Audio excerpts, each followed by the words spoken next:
Aujourd'hui, je suis avec Yvonne Edwards, qui est une archéologue reconnue ici en Angleterre. Elle a fait appel à mes compétences pour un projet sur lequel nous travaillons ensemble. J'aurais aimé que vous me parliez du statut des prospecteurs en Grande-Bretagne, des archéologues et surtout des excellentes relations qu'ils entretiennent pour la sauvegarde du patrimoine. J'aimerais aussi que nous parlions du Portable Antiquities Scheme et de votre sentiment face à l'immense chemin parcouru ces dernières années grâce à cette collaboration entre amateurs de la détection de loisirs et professionnels de l'archéologie.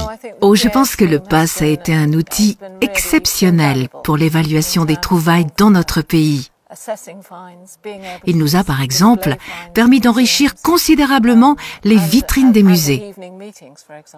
Je suis sûre que si ce concept pouvait être repris dans d'autres pays, ce serait une réelle avancée pour la connaissance scientifique. Vous pensez qu'il est possible pour les utilisateurs de détecteurs et les archéologues d'unir leurs forces et peut-être d'obtenir des financements spécifiques pour des opérations communes? Eh bien, en tout cas, je trouve l'idée très intéressante et tout à fait digne d'intérêt. Ce qui est certain, c'est que s'il y avait plus de collaboration entre les utilisateurs de détecteurs de métaux et archéologues, ils pourraient s'unir et profiter par exemple des fonds de l'Heritage Lottery Fund, qui est une véritable manne qui leur permettrait de monter de nombreuses opérations archéologiques. En Grande-Bretagne, le PASS est subventionné, mais à l'étranger, beaucoup de détracteurs mettent en avant le manque de moyens pour financer un tel système. Pensez-vous qu'il y ait des solutions? Le PASS est-il exportable dans d'autres pays? Eh bien, il est vrai que le PASS est largement financé chez nous. D'autant plus qu'en cas de besoin, nous pouvons par exemple compter sur le Heritage Lottery Fund.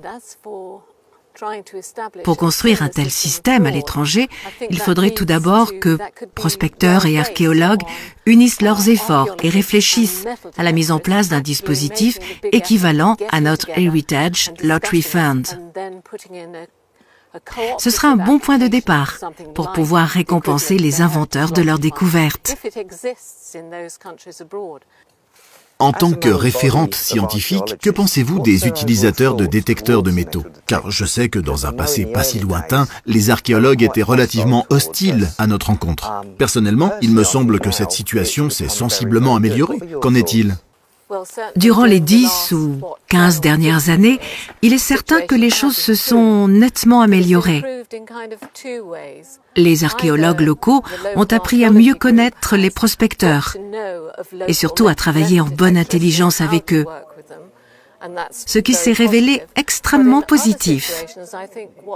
Dans le passé, les scientifiques avaient tendance à tenir les utilisateurs de détecteurs de métaux à l'écart.